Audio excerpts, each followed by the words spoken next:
I didn't buy any clothes for a year. Hey race, how it changed. My love affair with fashion started around the same time my teenage hormones kicked in. When I wasn't soused, then the late 1990s arrived, complete with the first series of Sex and the City.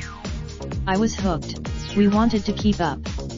Luckily, this 4 years, my closet filled as my bank statements got longer, detailing brands like Zara and H&M that served as a permanent reminder of my fast fashion addiction long after the forgettable pieces I'd bought, worn and tossed had headed to a landfill.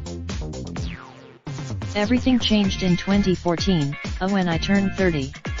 What had I surrounded? At first, I just wanted to change what and how I consumed.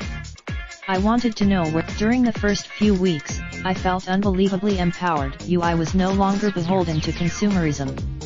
The fast fashion. Then I started to hit some hurdles.